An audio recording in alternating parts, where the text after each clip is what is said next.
નમસ્કાર મિત્રો, શેરબજાર ગુજરાતી યુટ્યુબ ચેનલમાં તમારા બધાનું સ્વાગત છે। મિત્રો, આજે આપણે 7 એવા શેર વિશે વાત કરવાના છે જેમાં બ્રોકરેજ હાઉસે ખરીદીની સલાહ આપી છે અને બ્રોકરેજ હાઉસે જણાવ્યું છે કે જીએસટી કાઉન્સિલે હાલમાં જ એક મોટો નિર્ણય લીધો છે જેના હેઠળ 12% અને 28% જીએસટી સ્લેબને ખતમ કરી દેવામાં આવ્યો છે।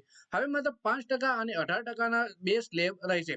આ નવા સ્ટેટસ 22 સપ્ટેમ્બર 2025 થી લાગુ થશે। આ ફેરફારથી ઘણી કંપનીઓને શેરમાં ઉછાળો આવવાની આશા છે। એની સાથે જ બ્રોકરેજ હાઉસે 7 એવા શેરનું લિસ્ટ પણ જારી કર્યું છે જે શેરોમાં આપણને તેજી જોવા મળી શકે છે।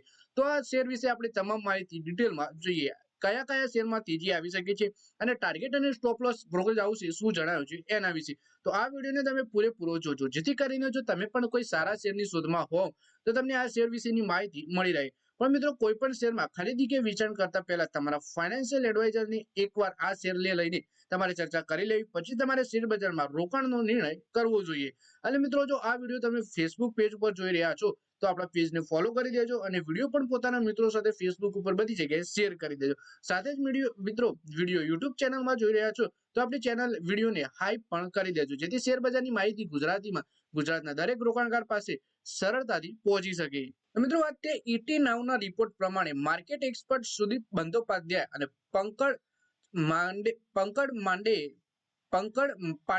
5 એવા શેર જણાવે છે જેમાં રોકાણ કરવાથી સારો નફો મળી શકે છે। આમાં હીરો મોટરકોપ, અપોલો ટાયર્સ, મારુતિ સુઝુકી, એક્સાઇડ ઇન્ડસ્ટ્રી, મહિન્દ્રા એન્ડ મહિન્દ્રા, જેકે લક્ષ્મી સિમેન્ટ જેવા શેર સામેલ છે। તો આ બધા શેર વિશે આપણે વધારે માહિતી ડિટેલમાં જોઈએ। સૌથી પહેલા મિત્રો, હીરો મોટરકોપ વિશે વાત કરીએ તો સુદીપ બંદોપાધ્યાય હીરો મોટરકોપના શેર ખરીદવાની સલાહ આપી છે। તેમનું કહેવું છે કે બાઇક બનાવનારી આ કંપનીને જીએસટી કપાતથી મોટો ફાયદો થશે।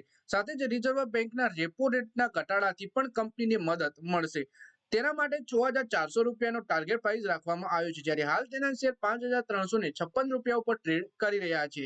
પંકજ પાંડેના પ્રમાણે પણ અપોલો ટાયરના શેર પણ સારો વિકલ્પ છે। આ કંપની 70% રેવન્યુ ઘરેલું બજારમાંથી જ કમાય છે। જીએસટી 28% થી ઘટી 18% થવાથી તેને ફાયદો થશે। તેના માટે 530 રૂપિયાનો ટાર્ગેટ નક્કી કરવામાં આવ્યો છે જ્યારે હાલ શેર 485 રૂપિયા 50 પૈસા ઉપર છે। એટલે કે પંકજ પાંડે આ શેરમાં ખરીદીની સલાહ આપી છે અપોલો ટાયરના। પછી મારુતિ સુઝુકીના શેર વિશે વાત કરીએ તો મારુતિ સુઝુકી માટે સુદીપનું કહેવું છે કે આ કંપની સસ્તી અને લોકપ્રિય કાર બનાવે છે। જીએસટી કપાતથી ગ્રામીણ વિસ્તારોમાં તેની માંગ વધશે। તેના માટે 16500 રૂપિયાનો ટાર્ગેટ પ્રાઇસ નક્કી કરવામાં આવ્યો છે જ્યારે હાલ તેની કિંમત 14680 રૂપિયા છે। પંકજ પાંડે એક્સાઇડ ઇન્ડસ્ટ્રીના શેરને પસંદ કર્યા છે। તેમનું કહેવું છે કે 70% રેવન્યુ ઓટો સેક્ટરથી જ આવે છે। શેર માટે 480 રૂપિયાનો ટાર્ગેટ નક્કી કરવામાં આવ્યો છે। હાલ શેર 406 રૂપિયા 50 પૈસા ઉપર ચાલી રહ્યો છે। પછી વાત કરીએ કે મહિન્દ્રા એન્ડ મહિન્દ્રાના શેર ઉપર સુદીપ બુલિશ છે। ટ્રેક્ટર અને ખેતીના સામાન પર જીએસટી 12% થી ઘટી 5% કરી દેવામાં આવ્યો છે। ફાયદો તેનો કંપનીને જરૂર થશે। 4000 રૂપિયાનો ટાર્ગેટ આપવામાં આવ્યો છે જ્યારે શેર અત્યારે 3480 રૂપિયા ઉપર છે। પછી સિમેન્ટ સેક્ટરમાં જેકે લક્ષ્મી સિમેન્ટ અને અલ્ટ્રાટેક સિમેન્ટને ખરીદીની સલાહ આપી છે। પંકજે કહ્યું કે સિમેન્ટ પર જીએસટી 28% થી ઘટી 18% થવાથી હાઉસિંગ અને કન્સ્ટ્રક્શન સેક્ટરને ફાયદો થશે।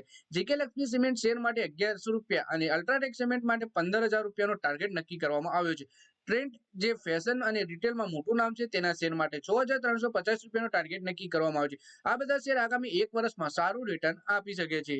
તો મિત્રો, આ વિડીયોમાં આપણે 7 એવા શેર વિશે વાત કરી જેમાં જીએસટીના કપાતથી સારી એવી તેજી આવનારા સમયમાં આવી શકે છે અને આ બધા જ શેર જો તમે ખરીદી કરવા માંગતા હો તો એક્સપર્ટે 1 વર્ષ માટે તો મિનિમમ તમને રોકાણની સલાહ આપી જ છે। પછી તમે મેક્સિમમ કેટલું રાખી શકો છો એ તમારા કેપેસિટી ઉપર આધાર રાખે છે। પણ મિનિમમ 1 વર્ષ માટે જો તમે આ શેરમાં રોકાણ કરી રાખો તો તમને સારું રિટર્ન આવનારા સમયમાં મળી શકે છે। તો મિત્રો, આ વિડીયોમાં બસ આટલું જ। હવે મળીએ આવનારા વિડીયોમાં। ત્યાં સુધી વિડીયોમાં લાઈક કરો, કોમેન્ટ કરો અને વિડીયો પોતાના મિત્રો સાથે ફેસબુક, ઇન્સ્ટાગ્રામ, વોટ્સએપ બધી જગ્યાએ શેર કરો। શેર બજારની આવી જ માહિતી ગુજરાતીમાં જોવા માટે તમે ચેનલને સબસ્ક્રાઇબ કરી ઘંટડી પણ દબાવી દેજો।